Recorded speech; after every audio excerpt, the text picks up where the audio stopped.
¿Para qué nos sirve? ¿Sí? Y su diferencia entre el derecho penal objetivo y el derecho penal subjetivo. Bien. Ahora, me gustaría hacer una pequeña consulta. Débora Hernández, ¿el derecho penal pertenece a la rama, ¿sí?, del derecho público o a la rama del derecho privado? Es parte de la rama del derecho público. Muy bien, excelente. ¿Me podría decir, Rosana Orozco, por qué el derecho penal pertenece a una rama del derecho público?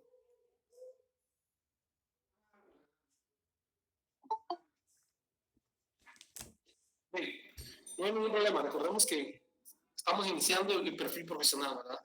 Estamos empezando a familiarizarnos con el derecho penal, con el derecho civil, con el derecho administrativo, laboral.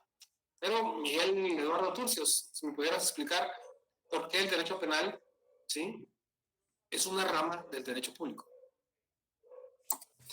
Pues yo pienso que pertenece a la rama del derecho público porque es en base a las instituciones públicas, a las personas y no tanto como una institución privada, pienso yo, no sé si será la respuesta. En sus cursos de introducción al derecho, ¿sí?, en algún momento tuvieron que haber estudiado la subdivisión o la gran división que existe en el derecho, ¿verdad? El derecho se subdivide en una rama pública y en una rama privada, ¿sí? Cuando pensemos en la rama pública, tenemos que pensar, ¿sí?, en que todos los actores que participan en el derecho penal, ¿sí?, se van a relacionar con la administración pública, ¿sí? Es decir, yo, abogado, Jonathan Mayorga, tengo una relación directa con el Ministerio Público. ¿Por qué? Porque soy abogado litigante y voy a llevar casos que están en las fiscalías del Ministerio Público. Entonces, si me doy cuenta, mi relación directa es con la administración pública, ¿sí?, ¿verdad? Yo, como abogado, me llaman a las 3 de la mañana que hubo un incidente de tránsito, ¿sí?, un delito menos grave, por ejemplo, y me toca evacuar una audiencia en la carceleta de tribunales zona 1. ¿Sí? Yo tengo una vinculación directa con el organismo judicial. ¿Sí?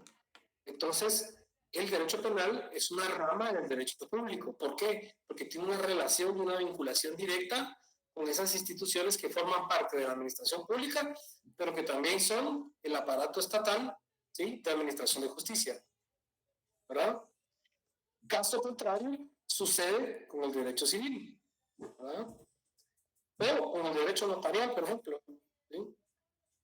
Son del derecho, ¿sí?, que se van a desarrollar en una actividad que funciona entre particulares, ¿sí? Por eso corresponden al derecho privado, ¿sí?, es decir, entre particulares. Entonces, hago esta diferencia para que nosotros podamos entender que cuando hablamos de derecho penal, estamos hablando que es una rama del derecho público, ¿sí? ¿Por qué? Porque yo, como abogado o como persona individual con mi goce de derechos, pueda tener una participación y una relación conjunta con aparatos estatales, operadores de justicia, ¿sí? Ahora, un abogado, ¿con qué instituciones tiene relación? ¿Sí? Estamos hablando de una relación laboral, ¿sí? Si soy abogado litigante, voy a tener una relación con, por ejemplo, el organismo judicial, ¿sí?, con un juez, ¿sí? Si soy abogado que trabaja para el Estado, voy a tener una relación, ¿sí?, con el Instituto de la Defensa Pública Penal, por ejemplo, ¿sí? Si soy abogado, ¿sí?, voy a tener una relación directa con el Ministerio Público, ¿sí? Nosotros sabemos que en un proceso penal hay un abogado, hay un fiscal que es el acusador y hay un juez, ¿verdad? El abogado litigante tiene relación, ¿sí?, en la rama del derecho público con todos estos personajes, ¿sí?, con todas estas instituciones que son operadores de justicia, ¿verdad? Y es ahí donde el papel del abogado se desenvuelve, ¿verdad? Es en este momento donde el abogado empieza a articular y se empieza a relacionar con las diferentes instituciones. De hecho, compañeros, ¿sí?, y chivo para ustedes, si ustedes quieren saber exactamente dónde se visualizan en el futuro, dónde quieren trabajar, ¿sí?, en dónde quieren ustedes desempeñarse laboralmente y dónde quieren ustedes desarrollar su carrera, tienen que aprender desde el tercer y cuarto semestre cuál es la rama del derecho que a ustedes les apasiona. ¿Sí? Puede que les apasione el derecho penal, que les apasione todas las ramas del derecho que tengan que ver con el derecho público, o puede que les apasione todas las ramas, todas las especialidades que tengan que ver con el derecho privado. ¿Verdad? Pueden ser muy buenos mercantilistas, civilistas, ¿sí? Abogados de derecho administrativo, ¿sí? Laboralistas, o pueden ser unos perfectos penalistas. ¿Verdad? Regularmente en la Universidad de San Carlos de Guatemala, nosotros tenemos una tendencia a ser penalistas. ¿Verdad? Muchos abogados de San Carlos se inclinan por el ámbito del derecho público, o específicamente por el derecho penal. ¿Sí? Entonces, ¿qué sucede, compañeros? ¿Sí? ¿Y qué es lo importante? Que ustedes definan qué es lo que a ustedes les gusta hacer. ¿Sí? Si quieren ser abogados que tengan su propio despacho, bufete jurídico, y desempeñarse en todas las instituciones que operan justicia, como el Ministerio Público, Instituto de la Defensa Pública Penal, organismo judicial, Corte Suprema de Justicia, Corte de Constitucionalidad, todas las instituciones que yo les menciono son instituciones que se dedican a conocer temas específicos del derecho penal. ¿Sí? Y todos eso ustedes pueden trabajar, ¿verdad? Esas instituciones necesitan a muchos estudiantes de derecho, ¿verdad? Que pasen a integrar el personal que va a ser auxiliar de la Administración de Justicia. Pero lo cierto es que estamos asignados, tanto yo como ustedes, para desarrollar y ampliar el tema del derecho penal. Así que, de primera mano, vamos a apuntar nuestra primera definición de derecho penal, ¿sí? Que es una definición que yo quiero que ustedes tengan fresca y que tengan en todo momento a la mano, ¿verdad? Es la definición que vamos a hacer objeto de estudio, objeto de examen, ¿sí? Vamos a manejar algunas definiciones y después vamos a poner algunos casos en concreto, ¿verdad? Para que ustedes se vayan familiarizando. La temática del curso es la siguiente, ¿verdad? Todos los días vamos a desarrollar algunas definiciones y vamos a tocar un tema de cultura nacional, ¿sí? No todos los días va a ser del mismo tema, para que no se vayan aburriendo, ¿verdad? Vamos a ir tocando temas que tengan que ver con el ámbito nacional y lo vamos a relacionar con el derecho penal, ¿sí? Así que, primero que nada, quiero que apuntemos una definición de derecho penal, ¿sí? Y como primer concepto y definición, ¿sí? Derecho penal, ¿sí? Vamos a apuntar que el derecho penal es una rama del ordenamiento jurídico que regula la potestad estatal de castigar. Nuevamente, es un ordenamiento jurídico que regula la potestad estatal de castigar. ¿Sí? ¿Castigar cómo? A través de normas, valoraciones y principios. Licenciado, disculpe la molestia. ¿Sería tan amable de repetirlo una vez más, por favor? Mire, vamos a hacer algo, ¿sí? Si les parece. Para no estar como cortando la clase, siempre hay alumnos que agarran la definición rapidito. Entonces, cuando sea así, que la escriban en el chat privado, ¿ya? Entonces, los compañeros pilas me van a ir ayudando a la definición que vaya dictando, la escriben en el chat privado, y los que se atrasen, la revisan en el chat privado. Así no tenemos que cortar la clase para volver a repetir. Está bien, Andrea, no hay ningún problema. Yo sé que se puede ir uno trabajando ahí en la definición. Así que cuando ya está terminada la definición, ¿sí? Vamos a escribirla ahí en el chat. Bien. Definición de derecho penal, ¿sí? Es una rama del ordenamiento jurídico que regula la potestad estatal de castigar. Eso es muy importante y lo van a subrayar. Potestad estatal de castigar. ¿Sí? ¿Cuál es esa? A través de normas, valoraciones y principios. ¿Sí? Determinar es una, ¿sí?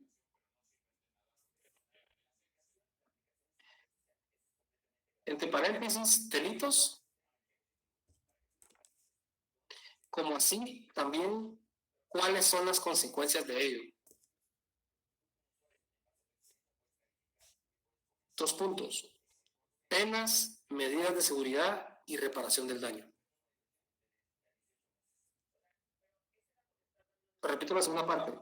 Determinando lo que es punible, entre paréntesis, delitos, como así también cuáles son las consecuencias de ello. ¿Sí?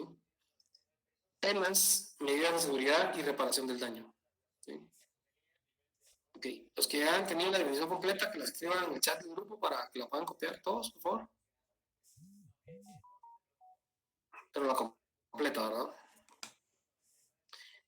Bien, importante esta definición. Hay dos elementos que yo quiero que subrayemos, ¿sí? Y que tengamos listos para que los podamos aclarar en este momento. Y una es, ¿sí? La potestad estatal de castigar. ¿Sí?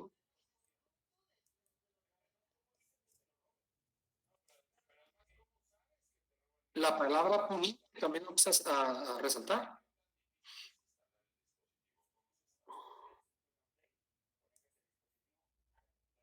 Y la palabra consecuencias. Bien, entonces, definición de derecho penal, ¿sí? Es una rama del ordenamiento jurídico que regula la potestad estatal de castigar a través de normas, valoraciones y principios, determinando lo que es punible, entre paréntesis delitos, como así también cuáles son las consecuencias de ello, penas, medidas de seguridad y reparación del daño. Importante, el sistema democrático guatemalteco, ¿sí? Crea el Código Penal como una ordinaria, ¿sí? En la pirámide de Hans Kelsen. ¿Por qué? Porque el Código Penal, ¿sí? Es una de las normas estatales que sirven para regular el comportamiento jurídico de las personas en sociedad, lo cual nos diferencia, ¿sí? De cualquier otra persona que no viva en sociedad. Si vivimos bajo una sociedad, estamos bajo un ordenamiento jurídico que nos obliga a respetar un comportamiento, ¿sí? Lo cual nos diferencia, compañeros, de los animales, de las personas que son declaradas interdictas y que no se pueden valer por sí solas. Nosotros, los guatemaltecos, ¿sí? En el perfecto uso de nuestras condiciones cognitivas, ¿sí? Tenemos que tener un respeto, ¿sí? Extrínseco a lo que establece el Código Penal y la Constitución Política de la República de Guatemala. Ahora, importante, ¿sí? La definición toca tres elementos principales que yo quiero que nos tomemos el tiempo de poder analizarlos. Cuando la definición de derecho penal que yo les doy, ¿sí? Nos dice, ¿sí? Que es un derecho jurídico, ¿sí? El derecho penal reúne potestad estatal de castigar, ¿sí? El Estado puede castigar, ¿sí? ¿Cómo puede castigar el Estado? ¿Sí? El Estado crea el Código Penal, ¿sí? Vamos a ver el día de mañana o más tarde en la clase la ficha técnica del Código Penal, es decir, cuándo, ¿sí? Se creó el Código Penal y para qué. Entonces, el derecho penal es una rama del ordenamiento jurídico, ¿verdad?, que regula la potestad estatal de castigar. ¿Cómo me van a castigar? El Estado, para poderme castigar, debe crear una norma, ¿sí? Entonces, el medio para castigarme es la norma. ¿Sí? Una pregunta examen podría ser: ¿cuál es el medio que utiliza el aparato estatal para poderme castigar? La creación de una norma, ¿sí? Valoraciones y principios. En el Código Penal están establecidos, ¿sí? Los principios, corrientes y valoraciones propias de la doctrina del derecho penal, ¿sí? El derecho penal tiene su propia doctrina, ¿sí? Sus propias corrientes filosóficas y sus propios principios. Fueron estos principios, corrientes y doctrina que se basaron los legisladores para crear el proyecto del Código Penal. ¿Quiénes crearon el Código Penal? ¿Sí? ¿Sí? Esa sería la pregunta del millón. ¿Ustedes saben quién creó el Código Penal? Bueno, el aparato encargado de crear y legislar es el organismo legislativo, ¿verdad? El organismo legislativo es el órgano del gobierno, ¿sí? Es uno de los tres poderes del Estado, ¿sí? Que es el encargado de crear esas normas, valoraciones y principios. ¿Para qué? Para que tengan el día de mañana la potestad estatal de castigarme. Si yo cometo, ¿sí?, o realizo una actividad que vaya en contra de lo que establece el ordenamiento jurídico guatemalteco. Bien, el otro elemento que es importante determinar, ¿sí?, es que los actos que yo cometa, ¿sí?, para que el Estado tenga la potestad estatal de castigarme, sean delitos, es decir, sean hechos ilícitos, o que estén establecidos en el Código Penal como conductas no aceptadas para la sociedad guatemalteca. Entonces, primero, ¿sí?, el Estado ya definimos que tiene la capacidad y el poder estatal de castigarme, y me va a castigar a través de normas que crea el organismo legislativo, ¿sí? Pero también esos actos por los cuales me van a castigar tienen que ser ilícitos, ¿sí?, contrarios a la ley. tiene que tener un comportamiento, ¿sí?, que no vaya acorde a lo que establece el ordenamiento jurídico guatemalteco. Es decir, estos actos deben ser punibles, delitos, ¿verdad? Y para que exista una norma, un acto punible o un delito, debe existir una consecuencia, ¿sí? Muy importante. ¿Cuál es una consecuencia para las personas que cometen un ilícito, un acto que riñe con la ley penal, ¿sí?, un acto que es punible, ¿sí?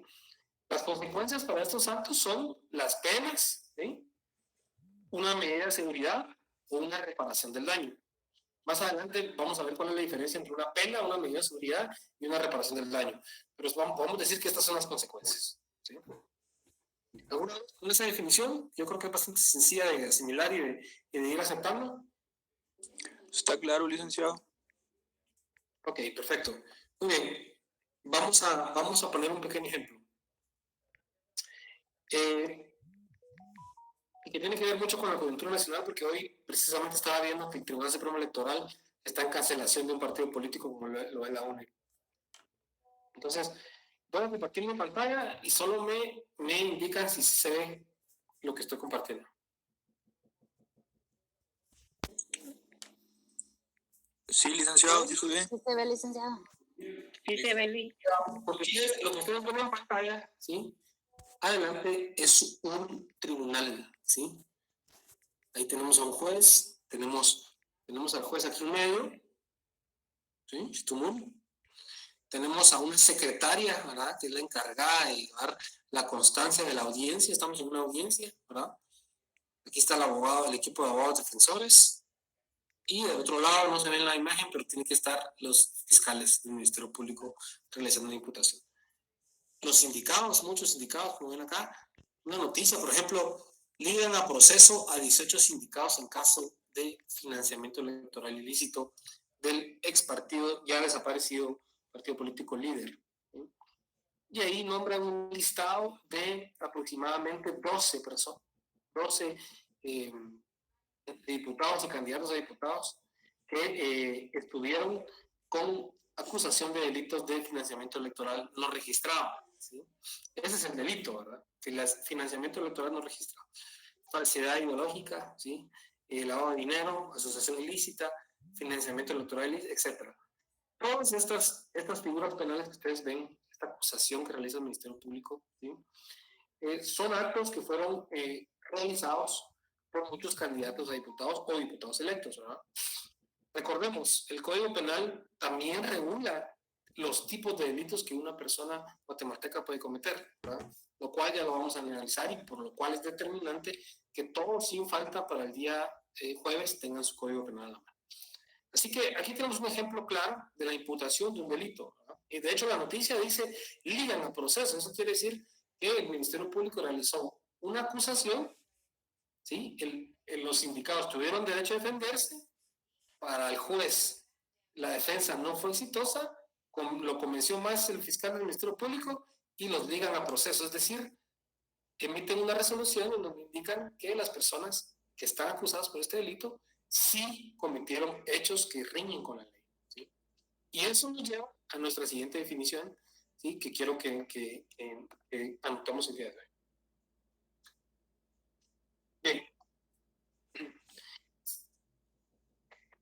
Otra definición de derecho penal, ¿sí?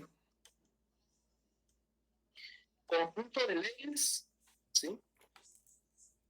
que traducen normas que pretenden tutelar bienes jurídicos. Conjunto de leyes que pretenden normas, que traducen normas, perdón, que pretenden tutelar bienes jurídicos, ¿sí? Conjunto de leyes que traducen normas que pretenden tutelar bienes jurídicos y que precisan el alcance de su tutela.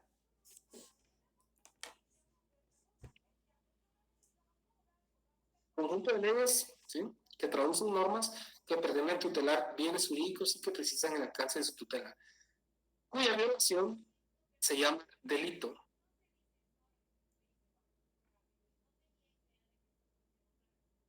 Y que, como consecuencia,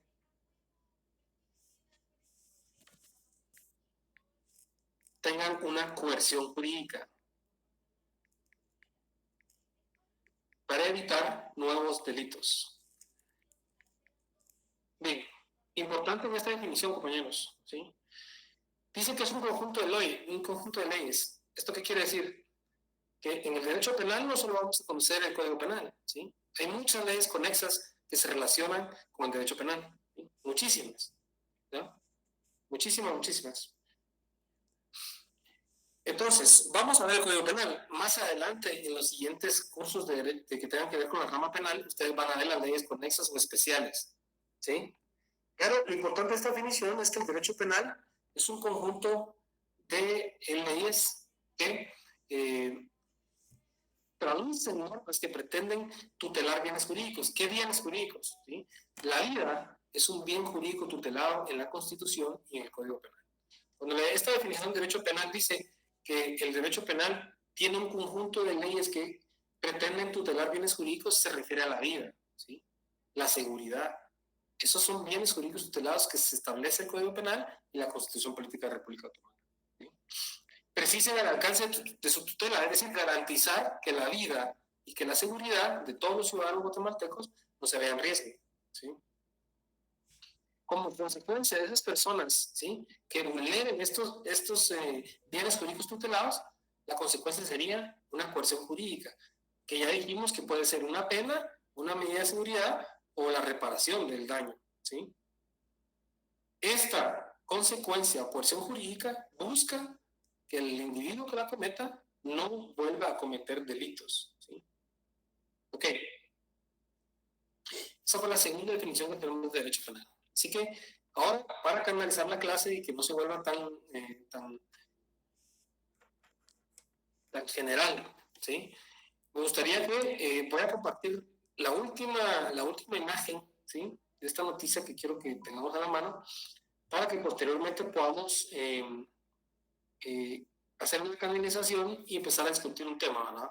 Siempre de la coyuntura nacional.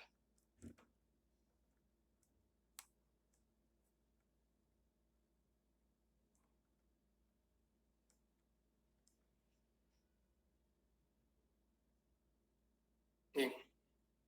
¿Quiénes recuerdan de ustedes, compañeros, que puedan participar a la extinta Comisión contra la Impunidad en Guatemala, CICIG?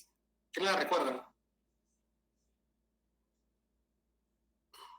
Que pueda habilitar su micrófono y que recuerden por qué recuerdan a la CICIG y por qué recuerdan a la FESI y si eso los hizo estudiar Derecho, sí o no. ¿Alguien quiere habilitar su micrófono? Licenciado, yo me recuerdo de la CICIG, porque si no sé mal fue el presidente Jimmy Morales que la quitó o algo así, recuerdo yo más o menos. ¿Y por qué recuerda que quitaron a la CICIG de Guatemala?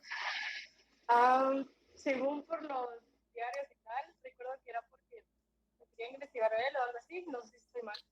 Sí, la CICIG era una comisión internacional que buscaba investigar actos de corrupción en el gobierno, hechos ilícitos, delitos penales, ¿verdad?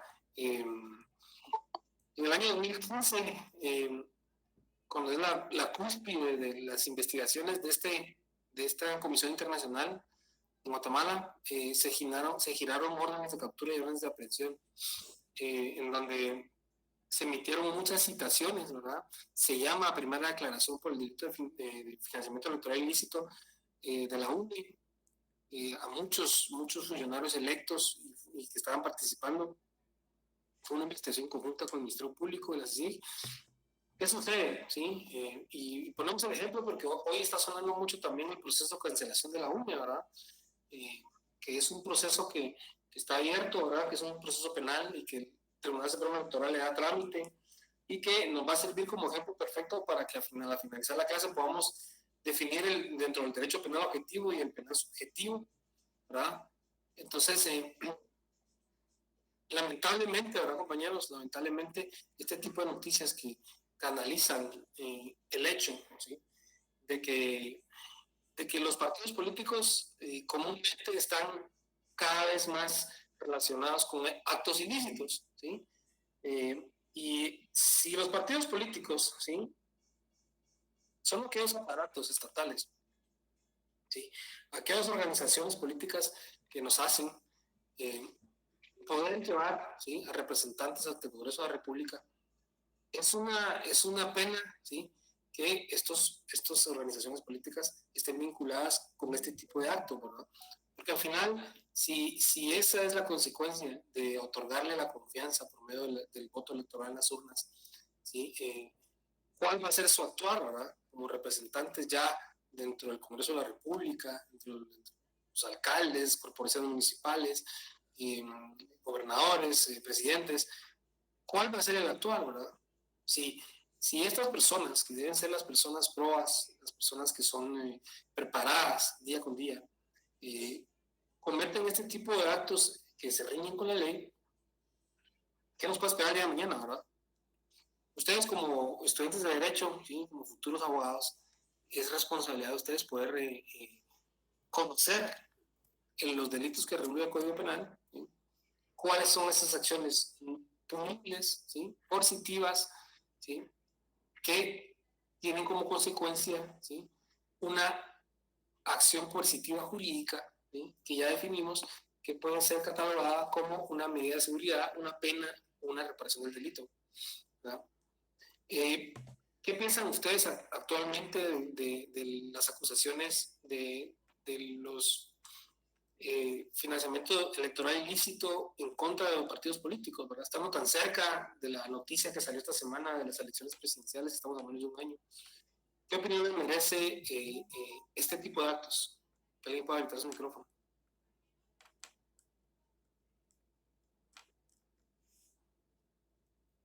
Flavio Gutiérrez, te escucho. Pues mi opinión en este caso es de que se han iniciado con esta ilegalidad, que nos puede esperar lo mismo que usted estaba diciendo hace un momento, y pues es inconcebible lo que pasa en Guatemala a este nivel de corrupción que se ha estado viendo.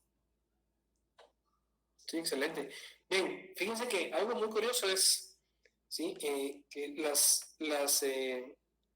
noticias que les compartí ahorita en pantalla, ¿sí?, son noticias que fueron perseguidas penalmente, ¿verdad?, que fueron tipificadas, ¿sí?, como actos ilícitos, ¿sí? Es decir, estos actos que fueron tipificados, ¿sí?, estas normas jurídicas que crearon los delitos de financiamiento electoral ilícito, por ejemplo, ¿sí?, llevan consigo medidas de seguridad, ¿verdad? Si alguna persona comete una acción o omisión prevista en una norma penal, como el caso del financiamiento electoral ilícito, tiene una consecuencia, ¿verdad? Tiene una consecuencia de tipo legal. Entonces, eso forma parte del derecho penal objetivo, ¿sí? Es el objeto del derecho penal, ¿sí? La acusación de un delito, que se ventile en un juicio penal, ¿sí?, que se vulnere un derecho de defensa, que se termine un proceso penal con la emisión de una resolución llamada sentencia, que esa sentencia sea apelable, ¿sí?, pero que la imputación de cargos vaya acorde con las figuras que vamos a desarrollar en el Código Penal, ¿sí? Ahora, cuando que el Congreso de la República es el ente encargado de crear la norma, porque creó el Código Penal como una norma ordinaria. Yo creo que todos ustedes ya conocen la pirámide de Hans Kelsen y seguramente estudiaron que el Código Penal es una norma que pertenece a la categoría de ordinaria, ¿verdad?, creada por el Congreso de la República para que sea respetada por todos los ciudadanos. Entonces, ese es el derecho penal subjetivo, ¿sí?, la facultad que tuvieron los legisladores para crear el Código Penal, ¿sí? Ahora, el derecho penal objetivo, ¿sí?, es el proceso penal ya ventilado, ¿sí?, el proceso penal que cobra vida, ¿sí?, como la imagen que les compartía, ¿verdad?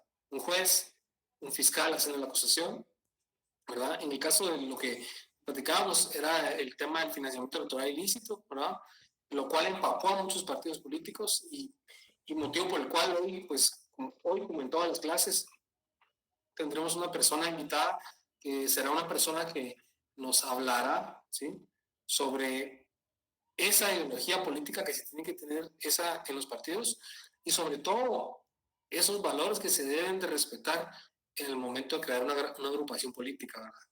Lamentablemente, compañeros, el derecho penal subjetivo, ¿sí?, es objeto de estudio del curso del día de hoy. ¿sí? Y nosotros depositamos la confianza, ¿sí?, en diputados al Congreso de la República que deben de crear normas para cumplimiento estricto obligatorio de todos los ciudadanos de la República de Guatemala, ¿sí? Y si estos congresistas no tienen el mínimo conocimiento de los principios y normas penales mínimas aplicables, ¿qué nos puede esperar, ¿sí?, de los aparatos administradores de justicia? Así que hoy voy a abrir un canal de comunicación para que podamos tener una plática, ¿sí?, con una persona que nos puede ampliar un poquito más el tema de los partidos políticos, en qué momento se desvían y incurren en el financiamiento electoral ilícito, y cómo esto puede repercutir a todos los ciudadanos, cómo puede repercutir al derecho penal objetivo y al derecho penal subjetivo. Así que solo para, antes de continuar, me gustaría saber si ya se encuentra por aquí nuestro querido amigo Aún.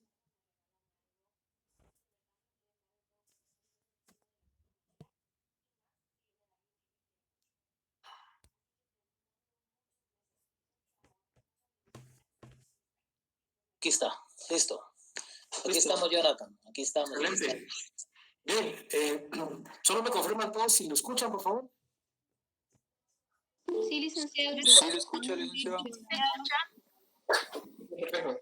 Sí me gustaría que todos continuemos con la modalidad de poder habilitar nuestra cámara para que nos podamos ver. Licenciado, se escucha. Ok, excelente. Para que nos podamos ver, irnos conociendo y que podamos tener una opinión un poquito más cercana y una experiencia más privilegiada. Bien, gracias a la tecnología, ¿sí?, el día de hoy podemos conectarnos, estar todos viéndonos. Tenemos el privilegio de poder contar con invitados en cada clase, asesores expertos en materia de la coyuntura nacional. Bien. Hoy pues toqué el tema por la coyuntura nacional que hay de la cancelación de muchos partidos políticos, por la imputación de delitos penales, ¿sí?, como lo es el financiamiento electoral ilícito. Entonces, compañeros, hoy quiero presentarles a Hugo Peña. Hace un momento nos saludó. Hugo, ¿cómo está? Buenas tardes. Hola, Jonathan, ¿cómo estás? Un placer saludarte, hijo, y un saludo a todos los próximos abogados que van a venir a llenar las filas de talentos y de ojalá cambio en este país. Muchas gracias por la posibilidad de poder hablar con ustedes. Muchas gracias, Hugo. Bien, les cuento. Hugo Peña es maestro de educación primaria, ¿verdad? O sea, es una persona que la docencia la tiene en la sangre, ¿verdad? Es licenciado en periodismo por la Universidad San Carlos de Guatemala. Es decir, él sabe que es ser egresado de la Tricentenaria, ¿verdad? Es máster en estrategia e imagen pública, ¿sí?, de la Universidad Camilo José Cela de Madrid. Y también es máster en Seguridad Nacional y Defensa por la Universidad Mariano Gálvez. Hugo, bienvenido, muchas gracias por acompañarnos el día de hoy y por abrir el espacio ahí para que podamos escucharte y podamos empezar a tener todas las clases una interacción bonita. Me gustaría que nos puedas comentar desde tu experiencia cómo has visto que los partidos políticos han evolucionado, cuáles son esos valores y esas ideologías que deben mantener. ¿En qué momento se pierden? ¿En qué momento olvidan por qué fueron electos o por qué crearon una asociación política que busca el bienestar de todos los guatemaltecos? Bueno, muchísimas gracias, Jonathan. Primero, vamos a tratar de enmarcar esto en lo que significa hacer un proceso, para que más o menos tengamos verdaderamente una idea de lo que implica la importancia de un partido político en el país, ya no digamos de una serie de partidos políticos. Jóvenes, sin ninguna duda, tengo que decirles que ustedes serán próximamente las personas que en un momento dado tengan la posibilidad o el deseo o el sueño de conformar un partido político y se van a topar, tal y como está el sistema hoy, con un sistema que no es acorde a la participación ciudadana, pero no es culpa de los partidos políticos. Si nosotros encontramos responsables, es culpa de las personas que dirigen los partidos políticos. Y vean, en el país, para que la tengamos clara, y es importante que ustedes lo tengan muy, muy claro. El problema más serio que nosotros tenemos no es un problema de clase política. Cuando les digo que no es un problema de clase política, estoy total y absolutamente convencido porque su servidor tiene 35 años de estar en política desde el punto de vista de comunicación estratégica, estrategia, crisis, etc. Lo que nosotros tenemos en Guatemala es un grave problema de dirigencia nacional, no únicamente de clase política. Los dirigentes políticos o los dirigentes que están dirigiendo partidos políticos o los dirigentes que aspiran a ser candidatos presidenciales o alcaldes o diputados, simple y sencillamente son aspirantes, pero no dirigentes de un país. La dirigencia del país está conformada por dirigentes políticos, por dirigentes empresariales, por dirigentes estudiantiles, por dirigentes sindicales, por dirigentes de la sociedad civil, y de lo que adolecemos en este país es de dirigencia, porque la responsabilidad no es únicamente de la clase política. Lo que está pasando en el país es un problema grave de liderazgo. ¿Por qué? Porque nos hemos vuelto indiferentes, porque culturalmente hemos sido educados para que no nos importe lo que está pasando en nuestro entorno, porque culturalmente, que es uno de los problemas más graves que nosotros tenemos, estamos formados para la indiferencia y somos poco solidarios, porque esa es la verdad, hasta que aprendemos del dolor propio, cuando llega el dolor a tocar la puerta, cuando llega la violencia a tocar la puerta, o cuando la puerta toca constantemente la pobreza. Entonces, punto número 1, un partido político es una institución de derecho público conformada por personas. Y las personas son los responsables de las decisiones. Correctas o incorrectas, son responsables de las decisiones. ¿Cuánto cuesta armar un partido político? Hoy, de acuerdo a la ley electoral y de partidos políticos, si alguien tiene la posibilidad de querer armar un partido político, simple y sencillamente tiene que tratar de conformarse como grupo promotor a través de un escrito que da en un formato específico el Tribunal Supremo Electoral, y tratar de adjuntar a ese grupo promotor un nombre, un símbolo y 543 firmas que no estén adheridas a ningún otro movimiento político. Si ustedes hacen eso, si se organizan y juntan esas 543 firmas, tienen la posibilidad de convertirse en un grupo promotor, que es el primer paso. A partir de ahí es valorado por el Tribunal Supremo Electoral y automáticamente les autorizan la posibilidad de convertirse en comité para la formación de partido político. Y esa conformación de comité para la formación de partido político, que es el segundo paso, esa conformación es muy, muy, muy sencilla,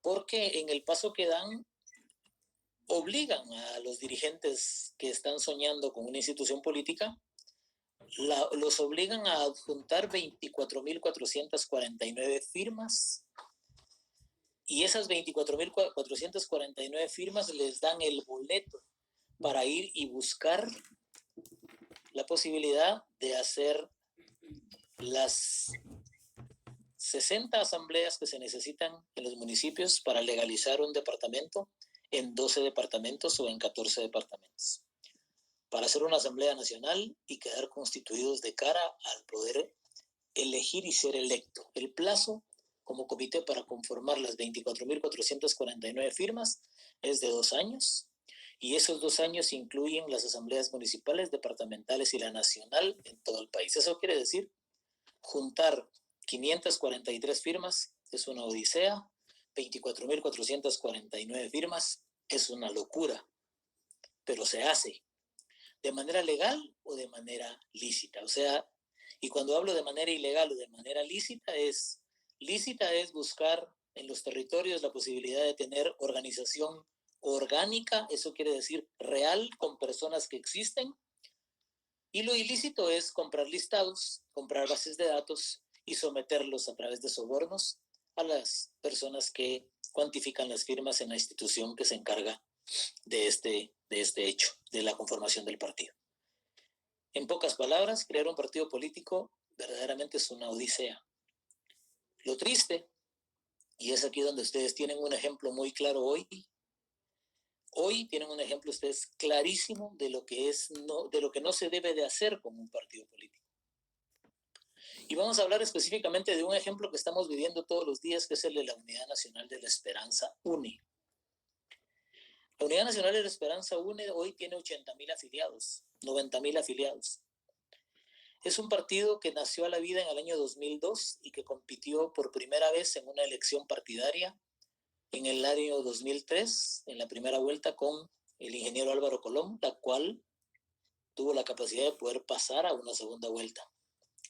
Ese partido político es una institución de derecho público que se sostuvo, y lo pueden revisar porque ahí están los números y las estadísticas, en 5 elecciones consecutivas en la segunda vuelta. Eso quiere decir, en 5 elecciones consecutivas la UNE pasó a segunda vuelta.